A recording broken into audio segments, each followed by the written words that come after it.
Hey guys, welcome to Brutes Magoots, where today we are going to be modifying this Fender Squire 2024 Hello Kitty guitar. This guitar is actually like fine out of the box. It's actually like a really good guitar, especially for a $500 price point. I have ones that cost 10 times that much that aren't as stable and set up as well as this one is, oddly enough. But there's some things I want to do to it. I play mostly death metal, and I plan on playing this guitar a lot. So there's some changes I want to make to it. And I figure we'll just do like a time lapse of me working on it. As some of you guys may or may not know, I'm still healing from spinal surgery. I had a fusion done in my neck. I think it's like the fourth vertebrae fused in my neck. So you can kind of see the incision there. So I'm just going to kind of take my time and just work at my own pace and not push myself. But things I'm going to do. Okay, so I hate a gloss neck, so I'm going to satin the neck, which is a quick and easy thing to do. We'll just go down the line here. So these are stainless black screws, and what I want to do there is the pickguard has silver screws like on her black outline, and I want to make those screws black so the silver screws don't stand out so much. Up next we have a Tusk XL nut. This is just a cheap imitation bone nut, so I want to ditch that. I think that this is pretty close to the size that I need. I'll have to sand it down, but it should be pretty close. And for your reference, what I'm using is the model number is PQL-5000-00, and the measurements come out pretty close to that. So we'll see how that goes. Gotoh locking vintage tuners. So these are basically identical to the tuners that are on the back of here, and but these are locking. So what I want to do is install these, and then I have these StewMac plastic white buttons that I'm going to put on here. And hopefully this is just a pull this off and press this on type of situation. I don't want to mess with the stock parts because I plan on just bagging it all up and putting it in the case. So hopefully that goes well. Their Fender Alnico 5 pickup is not very hot, and I wanted to try something different. So I actually went with the DiMarzio Fortitude bridge. This is the F-spaced. You'll need a 55 or 53 millimeter spacing. It's like Floyd spaced bridge humbucker for this guitar. The reason why I went with this because this guitar has like a different vibe. Usually I use bare knuckle like Ragnarok's, or this kind of like my go-to, but I kind of want to try something different here. I like the idea of doing like a modified PAF, and I figured if it's good enough for the Gojira, then it's good enough for me. A good 500K pot for volume, pure tone output jack, super easy wiring, humbucker, volume, output, done. I have these Graphtech saddles that I plan on putting on right here. And then I have some string tree options, which here are like some white Graphtech ones. But I think though I'm going to use, I have these from this one from StewMac laying around. It has a little, it's modified where it has a little catch for the G string to kind of put some pressure on that. And it's kind of bent up a little bit, so it's not as much pressure as like the B and E strings. But so I think I'm going to try that just to help tuning stability. And then this is 3M clear vinyl that I am going to put over the pickguard. This is just like a either die cut or stamped ABS pickguard that has a screen print on there. And as you play, obviously the graphics are going to go away, so I want to protect those, so I'm going to do that. And that's really about it. The whole idea here is that I make changes for the guitar to play better and sound better, but it looks 100% bone stock. All this stuff is kind of like incognito mods, like stealth stuff. So you can't really, it doesn't take away from the original charm of this, which is, to me, its value. Just the way it looks stock. I just want it to play a little bit better and sound a little bit better. So for time's sake, I'm just going to time lapse this, and then I'll go over what I did at the end, and I'm just going to dive right on in.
All right, so it is all done.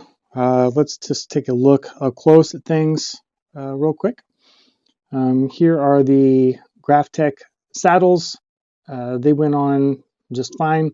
What I do like about these is that they include the shorter set screws, so they don't stick above the height of the saddle and dig into your palm when you're palm muting or whatever. So I like that. Here is the Fortitude pickup, which sounds incredible. I shouldn't have been sleeping on it as long as I did. Let's see, here is the Hello Kitty pick guard, and I did the black screws around here. And then I painted these two white just to kind of help them blend in. Although, like, I really could have left them silver. And then if I can get it, catch it, there is the pickguard cover, the 3M stuff.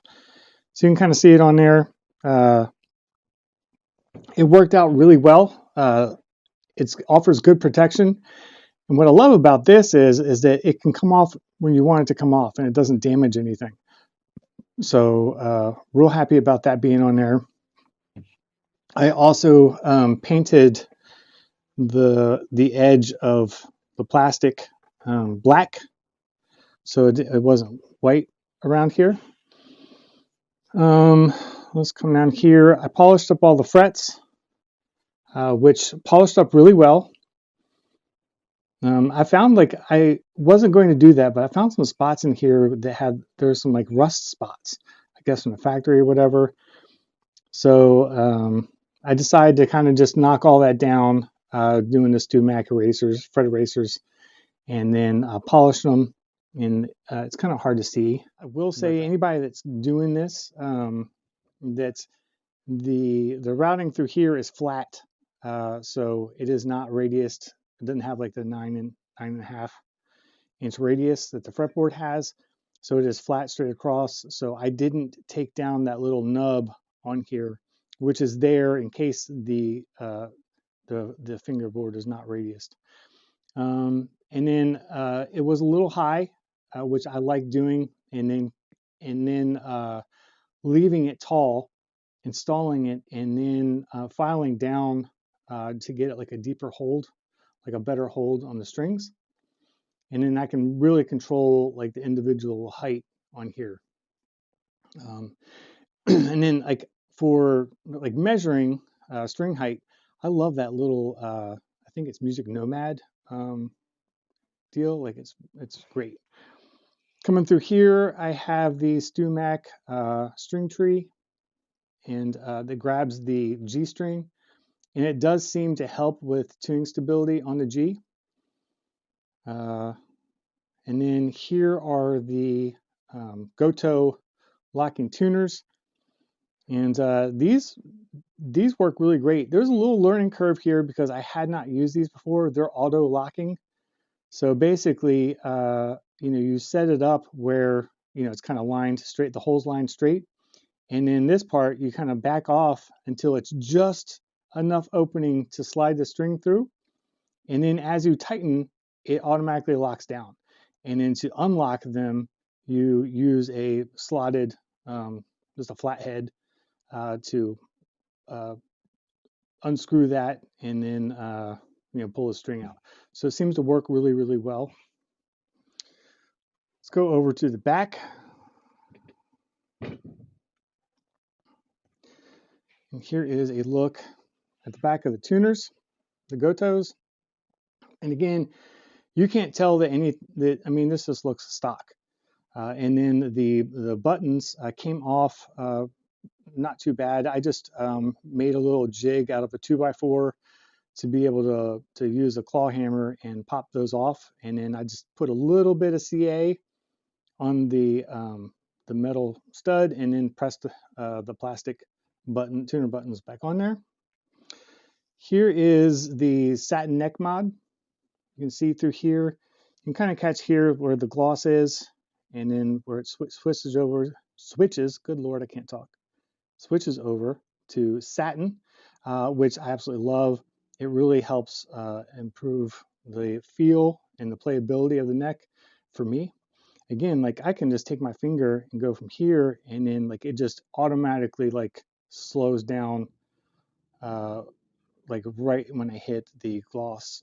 So I always do that. Let's see, coming through here, nothing back here really. Everything's still stock. In here is a pile of wires. There's not a whole lot of room back here to put everything in. So everything's kind of like coiled up in this space. This is like a 1.5 by 1.5 little cavity. So you don't have a whole lot of room. And then here is the pure tone jack. And that's really it. Overall, I'm really happy with the way it came out. All right, guys, so that's it. Fun little project. I don't feel 100%, so it was nice to have like something easy to kind of work on, and that I was kind of able to do at my own pace. And in my opinion, it came out really, really good. Hopefully you guys like it. Hopefully you guys want to do some mods to yours, something similar. Again, I wanted this to be like a sleeper, and something incognito where you don't really realize that there's been mods done to it, because I really like the charm of just the Hello Kitty guitar. Really, the only clue, only giveaway is just the string tree. That's really it. Everything else looks 100% stock. I really like the Graphtech nut and saddles. Acoustically, this thing is loud, and it plays really, really well now. I was able to drop everything down. The frets are smooth. The polishing worked really well. They're nickel frets, but they cleaned up really good. I don't know if the light's catching any of that for you guys, but they did clean up really good. The only complaint is the gloss coat on the fingerboard. I mean, like my fingers just drag on that when I'm doing bends, and I hate it. So at some point, I'll probably put like super jumbo stainless on here and sand that coat off. Maybe, I don't know. The Fortitude pickup sounds amazing. I'm really happy with that, honestly. Like I was kind of like, yeah, I don't know about doing like a patent applied for pickup, but or at least style pickup. But man, at least in this guitar, it sounds really good, and it chugs, and it does the brutal stuff. It also sounds really good on clean. It seems to be pretty versatile. And then really that's about it. The satin neck, again, like it's just so smooth. So what I will do is leave you with a short little playthrough. If you have any questions on anything that was done, I'll be happy to answer any of them, and give you guys any tips or tricks to like what I did, because it's all about just helping each other out in the community, in my opinion. So again, hopefully you like this. Hopefully it inspires you to do something to yours and make it a little bit better, Until next time, I will see you guys later.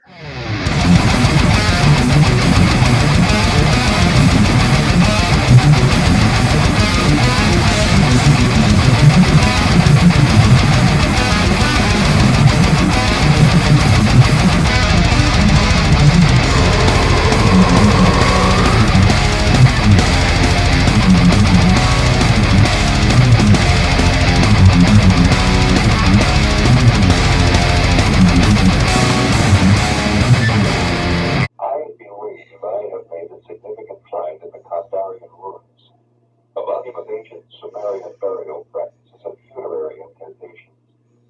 It is entitled DiMarzio, roughly translated Book of the Dead.